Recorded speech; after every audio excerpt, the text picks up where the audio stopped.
Welcome back to this course on organic chemistry and biology and drug design. So far, we have covered various aspects of any very important biomolecule like the proteins and their functions, and we have concentrated mainly on their catalytic activity, that is the enzymes. Okay. So, we covered the structure of proteins, various hierarchical structures, then how to determine the sequence and how to separate them, and finally, the enzymes and the kinetics and their inhibition profile. Then we went to one aspect of synthetic biology, and we have covered the catalytic antibodies or enzymes and how to design them and how to catalyze different organic reactions. So, we have just given few examples. Okay. Now, today we will now switch the gear and change to another topic, another very important topic, that is the nucleic acids. Okay. The nucleic acids, you are aware of that what are these compounds. They are consisting of sugar, phosphate and a base, and then this is the monomeric unit which then joins together one by one and finally give the what is called the nucleic acids. Okay. The nucleic acids has a history behind it, that how was it discovered.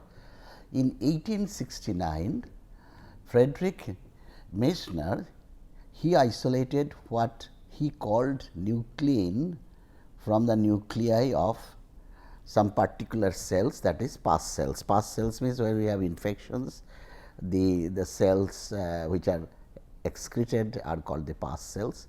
So, these pus cells, from these cells he isolated a product which he called nuclein, and later on nuclein was shown to have acidic properties and hence it was called nucleic acid. So, the term changed when it was found that it has got acidic, it is basically an acid. So, acidic properties, and that is why this is called nucleic acids. Now, two types of nucleic acids we know are there, and one is deoxyribonucleic acid, that is the DNA, that is usually the compound which dictates or which stores the information of making the required molecules to perform certain functions. Okay.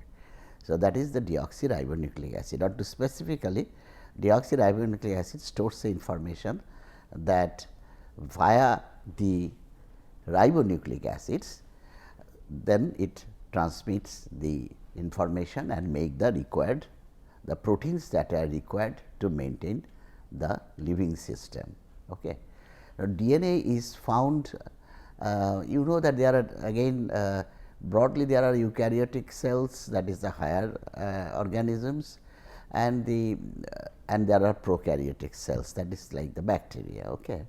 So, DNA is generally mostly found in eukaryotic cell in the nucleus, that means there is a separate zone which has got its own cover, and within that the DNA is found with small amounts, that is written here, small amounts in mitochondria and chloroplasts. Okay. But mainly in the nucleus for the eukaryotic cells. For prokaryotic RNA, on the other hand, RNA is found throughout the cell. So, throughout the cytosol RNA can be found. So, that is one difference between the DNA and RNA. DNA is very localized, whereas RNA is not.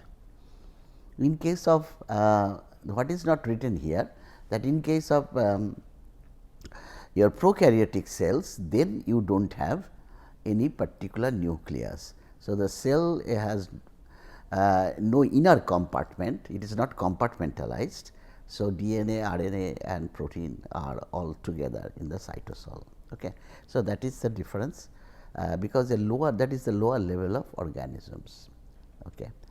Now, the nucleic acid, as I told you, there are two types, okay. But they are monomeric, but they are polymers. They are polymers of what? They are polymers of what are called polynucleotides. That means, their monomer is the nucleotide, and the nucleotides are joined together, that is their building blocks. The building blocks are the nucleotides, and they are joined one after another and then form what are called polynucleotides, and that is what is the nucleic acids. Okay. Now, what is the question is, what is the nucleotide? The nucleotide is nothing but it contains a sugar, a base and a phosphate. So, you have a base here, you have a base here, and you have a sugar, a particular type of sugar, and a phosphate linkage. Okay.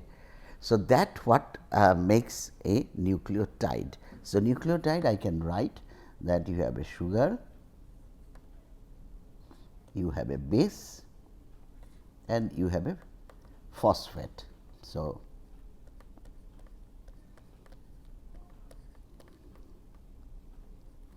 this is a nucleotide. Okay. Now, the question is, what are these bases in the nucleotides?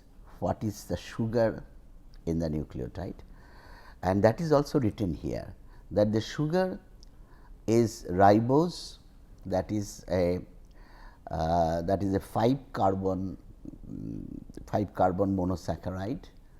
Okay. That is aldopentose is a ribose. Okay. Or deoxyribose, that means a ribose which is stripped of one hydroxy group from some position. Okay.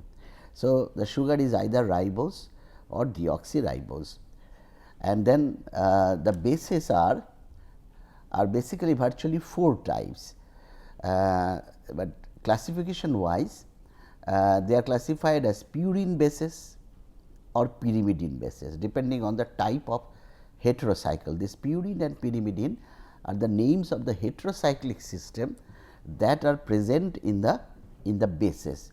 So, what is your purine? Purine is nothing but this is called pyrimidine, and purine, when you add a an azole, then it becomes purine. So, this is your purine, and pyrimidine already, purine is nothing but azole fused 1,3 azole fused pyrimidine, and the other one is only pyrimidine. So, there is no. So, this is the skeleton, this is called pyrimidine. So, these are the bases.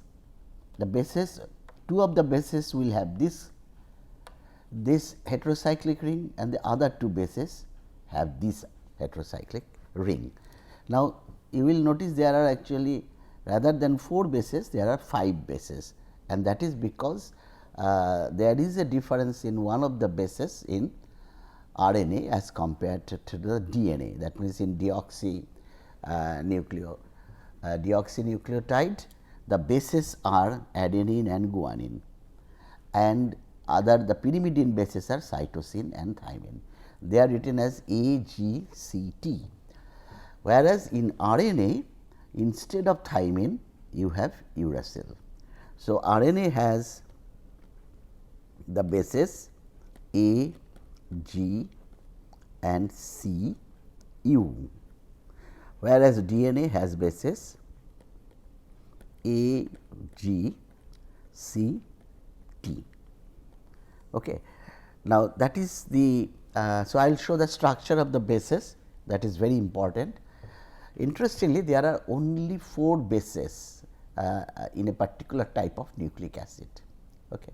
And these 4 bases, their arrangement, their sequence actually dictates how the information is stored in the DNA, or how the information is stored, that is dependent on the sequence of these bases. It is basically, if you look at the your electronic system, the computerized system, what you have is a binary numbers 1, 0 and 1. But if you arrange, you can arrange this 0 and 1 in different possible ways, and that gives different types of signals. Okay. So, it is the same thing, you arrange all these bases in different types of ways, and that gives different types of information stored on the DNA. Okay. So, the nature did not have many of these bases, did not use many bases, only 4 bases to store the information. Okay. Now, what about the sugar? The sugar is basically same, ribose in case of RNA and deoxyribose in case of DNA. So, this information that is stored, that depends on the sequence of the bases, because the sugar is constant. In DNA it is deoxy sugar, in RNA it is the normal sugar. Okay. So, the sugar part is same in all the DNA, the phosphate part is same. So, what changes is the base. So, this sequence of bases, when they are connected, these polynucleotides, that decides what information is going to be stored. Okay. Now, let us see what are the structures of these bases, or what is the structure of the sugar. The sugar, as I said, is a ribose. So, that will be a pentose, specifically an aldopentose. So, that will have 5 carbons, and it is present in the furanose form, remember, because there are 2 forms that are possible, furanose form. So, 5 membered ring form, and that forms a hemiacetal. Okay. Actually, pentose, we should, if you write the wedges, so you have the wedge here, you have a wedge here, you have a wedge here. I am not writing any stereochemistry, wedge here, and there is a wedge there. So, that is here that is aldopentose, with a particular configuration that becomes ribose. Okay. So, that is present in DNA, that is present in the furanose form, that means the 5 membered ring. So, now if you put the hydroxy in the proper perspective, that means with proper stereochemistry, what you see that this is ribose, where this is what is called the anomeric carbon. Okay. This is the anomeric carbon through which you make the what are called glycosides. So, if you replace the wedge and place something here, a carbon, that is called a C glycoside. If you put a nitrogen here, that will be a N glycoside, O glycoside. So, all these can be possible, but that are all through this anomeric carbon. And on the other hand, also check that this hydroxy is alpha. Alpha means it is below the plane of the ring, and this is also alpha, and this CH2H is beta. So, that makes it ribose. If you change the stereochemistry, that is no longer ribose. So, nature uses this sugar to make the backbone of the nucleic acids, and deoxyribose is the one which will lack one hydroxy group, and it is found that this 2 hydroxy group, that is actually, if you name the ribose separately, then this will be your 1, that will be your 2, that will be your 3, 4 and 5. So, it is the 2 hydroxy that is gone. So, this is 2 deoxy ribose, because there are many deoxyriboses, but the ribose that is used to make the backbone of the DNA is 2 deoxyribose. Okay. So, that is all about ribose, but these numbering system, one thing I should mention here, because when you attach the base and the base has lot of carbons and nitrogens. So, the question is whether this same numbering system will be retained or it will change, and there is a slight change, because base takes the numbering as 1, 2, 3, 4, and the sugar takes a numbering 1 prime, 2 prime, 3 prime. So, this will become prime numbers 1 prime, 2 prime, 3 prime, 4 prime. Okay. So, let us now go to the. So, now we know that there is a sugar moiety, and that sugar moiety, this is the that C5OH, which will ultimately become 5 prime when the base is attached. So, that has a phosphate, and a phosphate linkage connects these sugars one after another. You see, this is the connection when it makes the nucleic acid backbone. And if you inspect it even a little more carefully, then you will see that, maybe we can go to the next one. This says that the phosphate group joins the third carbon. See, what is the joining? This is the third carbon of the sugar, and this is the number 5 carbon of the sugar. So, when the connection is made, when these sugar units are joined via phosphate, so you see the 3 prime hydroxy of one sugar unit is joining with the 5 prime hydroxy via a phosphate linkage. We will also check what is this phosphate linkage. We have just said in a block like P, but there has to be oxygen on the phosphorus. So, we will do that, but anyway, remember it is the 3 prime 5 prime, that connection, or 5 prime 3 prime. You can also say 5 prime hydroxy connected to 3 prime hydroxy via the phosphate, or 3 prime going to the 5 prime. So, that is the important thing. Third carbon of one sugar is connected to the 5th carbon of the next in line. Now, you add to the base to make it a complete nucleic acid. Okay. So, now the bases are added. Where the bases added? The bases are added at the anomeric carbon, that is the C1 carbon, the first carbon of the the first carbon, this is the C1 carbon, and they are all connected, all the bases are connected one after another, but all are connected at the C1 carbon. Another point to note is that whenever a sugar is there, the anomeric OH can take a beta orientation, that is the beta glycoside we call, or it can take an alpha position also. So, that is the alpha glycoside, but in this case remember these G are actually, it should be written like this, they are all connected like this, G, this is C, this is C. So, they are all beta glycoside, but these are N glycosides, because this is not connected to the carbon atom, this is connected to the nitrogen. I told you glycosides are classified according to the atom that which is connected to the anomeric carbon. So, if it is carbon, that is carbon C glycoside, if it is oxygen, that is O glycoside, and if it is nitrogen, that is N glycoside. Okay. Now, so this is the arrangement, how these nucleic acids are arranged when they make the polymer. Okay. Now, this you know that Watson and Crick, when the DNA was isolated and people tried to know what is the actual 3-dimensional structure of the DNA, then there were a lot of efforts that went parallelly. It was one group at London, and then there are other groups at Cambridge University. Watson and Crick was working there, and then there are other groups at California, where Linus Pauling was trying to make the structure of the DNA. So, there was a hectic competition between all these groups. Now, to know the structure of these molecules, what we need 3-dimensional structure is a X-ray diffraction diagram. What is about pattern? That means, you have to isolate pure DNA.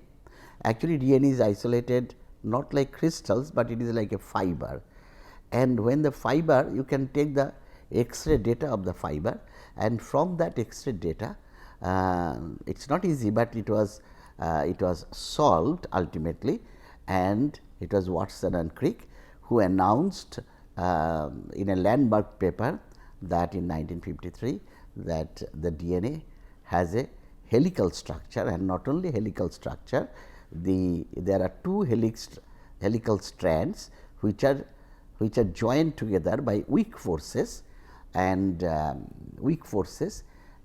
also they at that time they said that it is the guanine base, that is one of the purine base which is hydrogen bonded. These lines are basically hydrogen bonded to a pyrimidine base, but specifically G forms hydrogen bond with C and E forms hydrogen bond with T.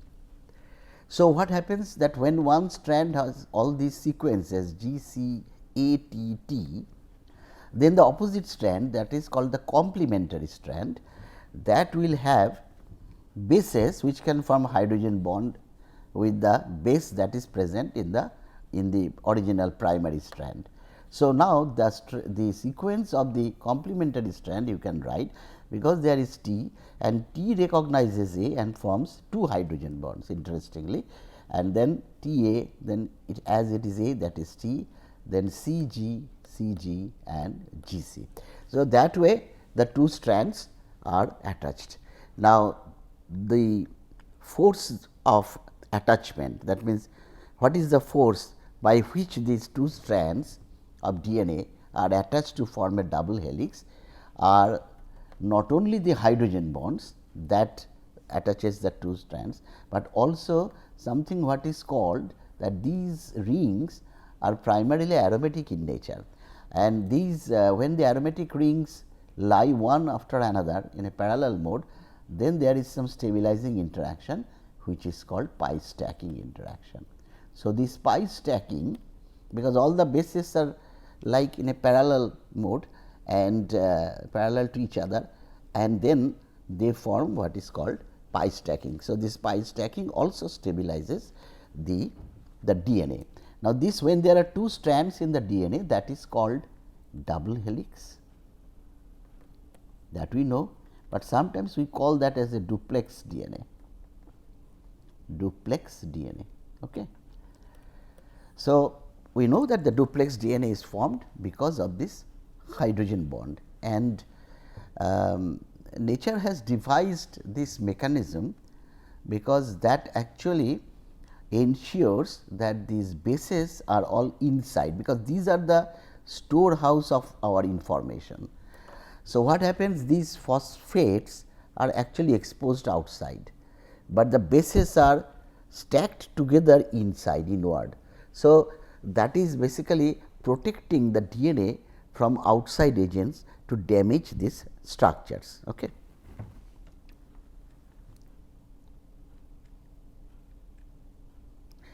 Now, the next question is, this we have already said, A pairs with T, G always pairs with C. So, that means a purine pairs with a pyrimidine, and the most important point here is the complementarity, and there are two important terms and the antiparallel nature. Okay. When you join, let us see, there is such a, when you join a sugar unit. Now, let us clarify what is this this phosphate, how they are linked together. This is oxygen, and then you have a phosphorus that is connected to double bond O and O minus, and then this is the oxygen from the 5 prime position, and this is the base, and then again another one comes like this. So, you have the phosphate and O, this is your sugar unit. So, it goes like that, that is another base. Okay. Now, there are few things to notice. One is that you are starting the DNA at the, because we are writing it in from top to bottom, the strand is extending like this. So, at the top you have here the 5 prime which will be free at, because when you have the DNA strand. So, on one side your 5 prime which is free, and on the other side will be your 3 prime wedge, that will be free because the length has to terminate at some point of time. The DNA has a defined length. So, at one end you have a 5 prime end and the other end is called the 3 prime end. What is 5 prime? Like in amino the peptide, what you have N terminus and C terminus. Okay. Those are free. So, here which hydroxys are free? On one end the 5 prime hydroxy is free and the other end the 3 prime hydroxy is free. So, we say that this runs from the 5 prime to 3 prime direction. So, whenever we write a piece of DNA, we have to mention, for protein it is usually understood that this is the N terminus, that is the C terminus, but in DNA what happens, usually it's better that you mention. There is no rule that the left side is always 5 prime and the right side is 3 prime. It could be the other way around. Okay.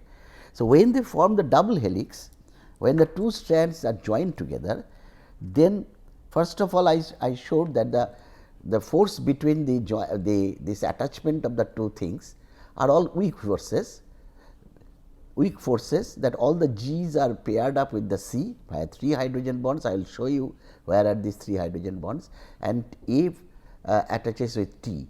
Although each hydrogen bond is weak, but the sheer number of hydrogen bonds, the number of weak interactions is so enormous that DNA becomes very stable. But also remember that there is another stability factor which is called the pi stacking interaction between these base pairs. Okay. Between the underlying base pairs, you have a pi stacking interaction. Okay. Now, so basically there are 2 strands. Whenever I talk about a DNA, a double helix DNA, there are 2 strands and there will be a hydrogen bond in between. Okay. Different bases, complementary bases are there and there are hydrogen bonds between. What is antiparallel? Antiparallel is that one strand runs from 5 prime to 3 prime in one direction and the other strand runs from the, from the same direction, if you follow 3 prime from left to right, this is 5 prime to 3 prime, this is 3 prime to 5 prime. That means they are running antiparallel. This is what is called antiparallel. So, first of all, the bases here are complementary, and the second one is the 2 strands are running in opposite direction. One is running from 5 to 3 prime here and the other is the from the opposite direction. Okay.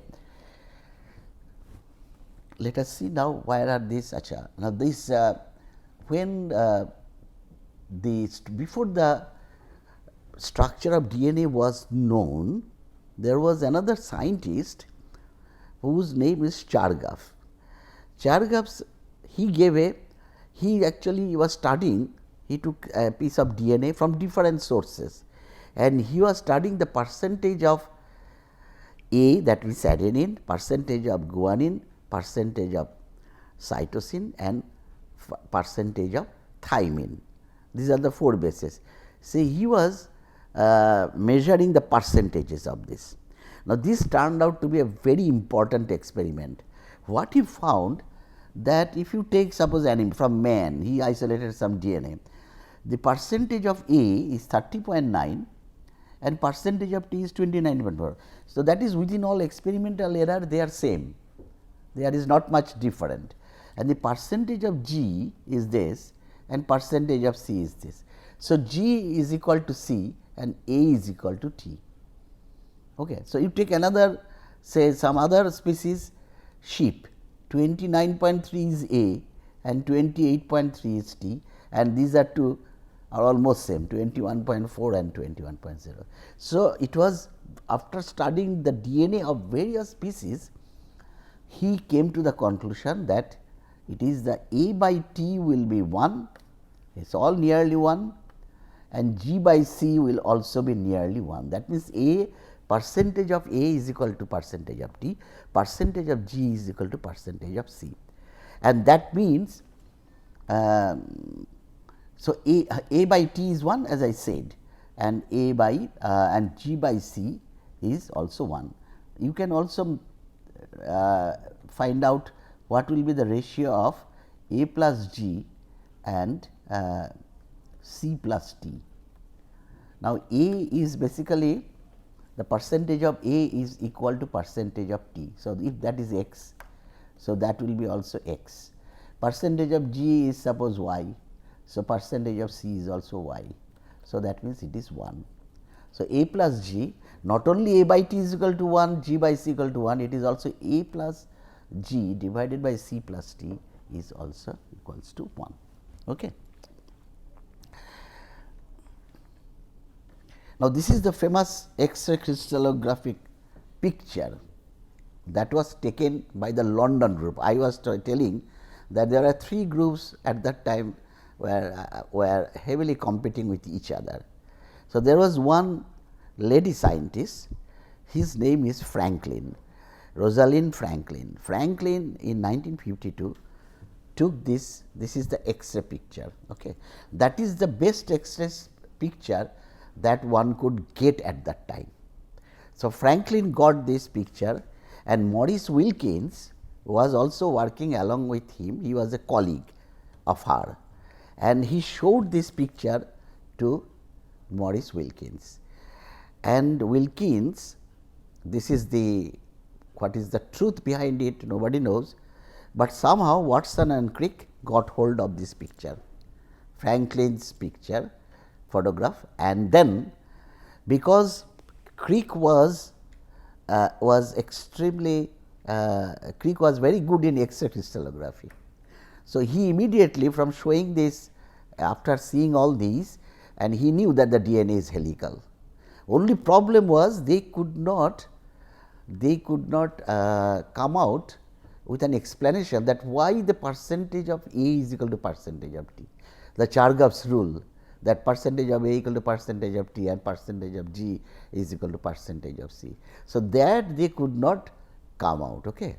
So, ultimately with help of with both of them worked together, and there is a famous picture I will show you between when they, yes, these are the 2 gentlemen. This is Francis, this is Crick, and this is Watson. So, they actually virtually made the DNA that with building blocks, the models, like I have the models also. So, but with it requires a numerous number of atoms, and they connected it and ultimately found that it is a kind of the helical structure. That means, the twisted stairs that you see in the fire exit. So, some kind of that. So, they one night they worked whole night and finally came out with a conclusion and or the structure of the DNA, and they at that time they proposed that G is pairing with C and A pairing with T, and that solved, because it is a double helix, that solved that will immediately tell you that the percentage of A will be percentage of T and percentage of G will be percentage of C. So, they announced all this in the next morning, that was 28th July, and then 28th February, sorry, which is also a very important day, the National Science Day, when C.V. Raman also discovered his Raman scattering. So, a very famous day, but they did not publish at that time, they actually announced it on 28th of February, that they solved the mystery of the life, because they immediately realized that this discovery of DNA structure will lead to the subsequent happenings in a living system, or how the living system functions, how the memory is stored, how from one generation message is passed to another generation. So, everything. So, this is what is called one of the landmark discovery in biology, and the whole molecular biology area started because this is, you are seeing the molecule, you are seeing the system at the molecular level. Okay. So, that is the that is what I just did not show you is the structure of these bases, because this you should remember, all these Ultimately, it is 5 bases. Uracil is present in RNA, and instead of uracil, thymine is present in DNA, and these are the structures. So, this is the purine nucleus, and then you have an amine. Remember the numbering system, that is also very important. The numbering system, it starts from here 1, 2, 3, 4, 5, 6, 7, 8, 9. So, this is 6 amino purine, that is called adenine. So, here it is 1, 2, 3, 4, 5, 6. So, 6 keto, 6 oxo basically, that is and then 2 amino purine is what is called guanine. Then, so that is the purine bases, and you have cytosine and thymine and uracil, they are all pyrimidine bases. That means, a type of benzene ring where they are the nitrogens are in a 1-3 relationship. So, this is cytosine. Again the number, it starts from here 1, 2, 3, 4, 5, 6.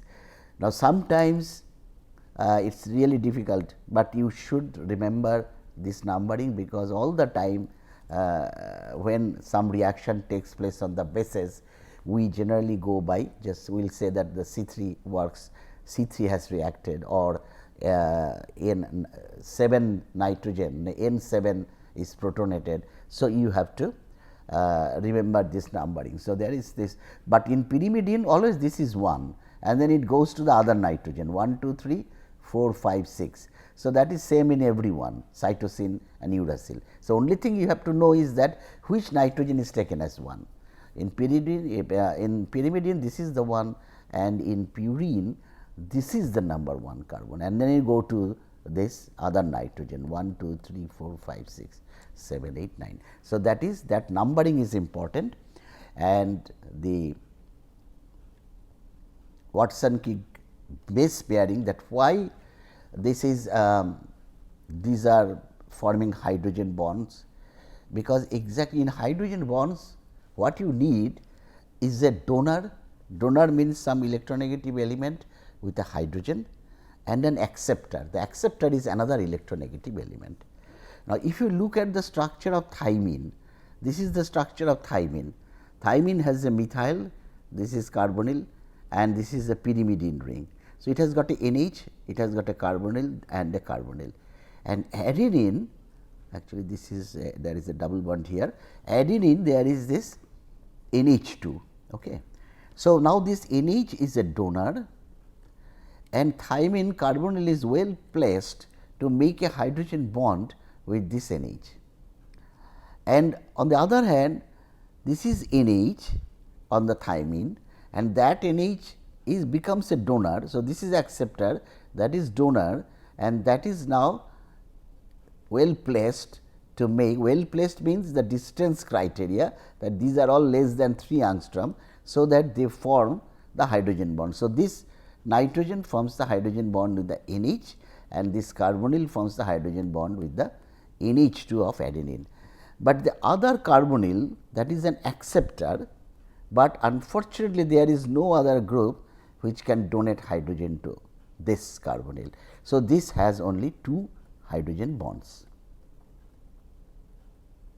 On the other hand, if you take the GC pair, so if it is, say G has, if you look at adenine, adenine has one donor atom NH and an acceptor nitrogen, but here nothing is there. That is why no hydrogen bond is formed here. But in guanine you have this is acceptor, this is donor, and this is donor. And if you look at cytosine now, if you look at cytosine, cytosine structure is this. So, this is your donor, that means your acceptor donor, that combination you need. This is your acceptor. So, again donor acceptor combination is there, but unlike adenine, in guanine you have another functionality here, which is another NH2, which is a donor. As I said, there is nothing here. So, you do not have any hydrogen bond here, no hydrogen bond, but here you have a hydrogen bond, because there is a NH2. So, that is why there are 3 hydrogen bonds formed in the between G and C. So, basically they are so complementary to each other that they fit electronically, geometrically, and then form the hydrogen bonds, and that is the basis of the basis of formation of the double helix. Okay. Now, these 3 hydrogen bonds versus 2 hydrogen bonds, that will be important, and in the next session I will tell the importance of this, the GC and the AT and their percentages. Okay. Thank you.